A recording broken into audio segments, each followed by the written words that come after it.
عيد مبارك إلهي أننا أقبله أعماش صوبا إلهي أننا أقبله صلاة عندك الناس سجودة يا رب توقع يا دعاء يا تكبيرت انت بقى انت كبعد ذاتك صومال مالك سؤال جوغان ما انت ومالنتي أضحية صدقة اللي بحينيي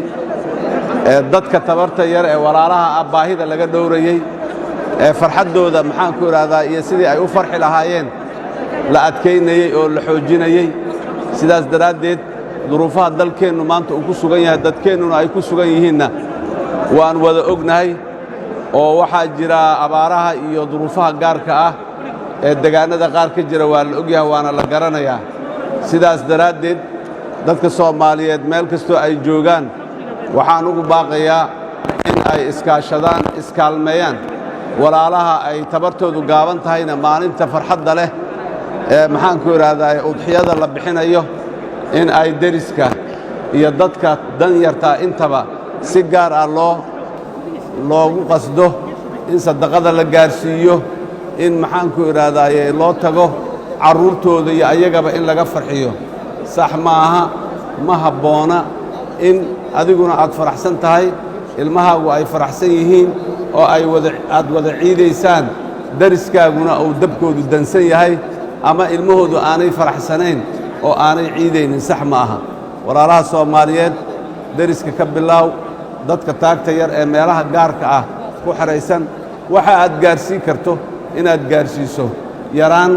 iyo badnaan ma kala laha qalbiga waay waxa ilaahay uu daalacanayo aanoo maxaan ku iraadaa ajir iyo xasanaad iyo dambi dhaaf intaba kugu siinayo wax hormarso ilaahay abaalkeed waad ka helaysaa inta kadib waxa idana ku darayaa dardaaranka walaalayaal in la isku qalbi furnaado la isku qalbi fayoobaado la iscafiyo oo walaalkaaga aad wax ka tabanaysa maanta maalin ka habboon oo aad cafilayd ma jirto inaad cafiso oo aad tiraado ilaahay dartiis ayaan ku cafiyay sidaas daraadeed ayaan dad wada nool qalbigoodu wada san yahay waxa rabbi ay ka tuugaana wada helayo aan noqonayna marka qulubteenu ay isku furan tahay oo qulubteenu ay naxariistu ku jirto oo aan soo naxariisanayno iscafinayno isxaq dhowrayno is ilaalinayno meeshaas waaye meesha nimcada ilaahay iyo naxariista ilaahay ay ka soo degaysa haddii alla yiraahdo walaalayaal mar kale waxaan leeyahay sadaqada iscafinta isu naxariisashada maxaa iswalaalaysiga intaba waa inaha ugu muhiimsan ee dadkanagu maanta ay baahida ugu badan ay u qabaan walaalayaal hal iscafiyo walaalkaaga muslimka ee Soomaaliga ah cafi hadduu wax ka biyay cafi wixii tagay nooma soo noqonayaan dadkii naga dhintay nooma soo noqonayaan inta nool ayaa dhowrid naga rabto maanta ayay tahay in aan berri iyo berri daba qurxan haddii alla yira aan ka fakarno marka sidaas daraadeed Soomaaliyay meel kasto aan joogno aan iscafino aan heshiino aan walaalowno waxa aan wada leenahay aan ka wada shaqeyno waxa aan gaargaarka u kala leenahay waa ka shaqeyn karnaa ee waxa aan wada leenahay aan ka shaqeyno ugu dambeyntii waxaan rabaa inaan u mahad celiyo Allah barakeeyo waxa ay haystaan Allah u kordhiyo intii masaajidkan dhismihiisa iyo fikirkiisa iyo taladiisa intii lahaydba Allah barakeeyo niyadii sameed ee ay ku dhiseen ay ku soo fikireen ee ay muxuu ahay xoolahooda ugu horeen ilaahay bedelkeeda khayr qaba Allah siiyo masaajidkan tabarucaad dad Soomaaliyeed oo muxsiniin ah walaalaha ayaa dhisay khayr badan Allah ka siiyo dhulkana dawladda bixisay masaajidkana dadka dhisay diintu sidaas dawlad iyo dadba mas'uuliyad ay nooga wada saaran tahay ilaahay idinkii si gaarana dawladdu way u sii saaran tahay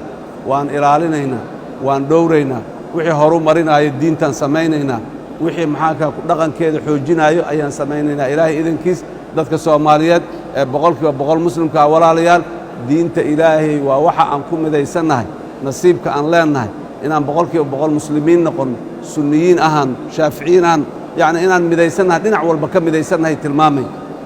midnimadaasi wanaagsan ee ilaahay uu hadiyada noo siiyey aan ilaalinno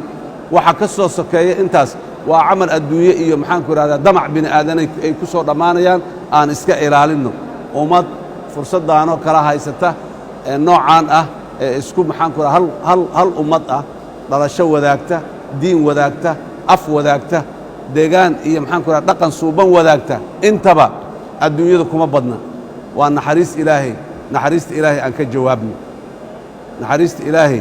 aan ka jawaabno oo wanaag iyo naxariis dhexdeenna isu naxariisanno aan uga jawaabno haddii aan la yidhaah aad iyo aad ayaa u mahadsantihiin dhammaan meel kastoo ay joogaan dadka Soomaaliya waxaan leeyahay ciid mubaarak ciid mubaarak ciid mubaarak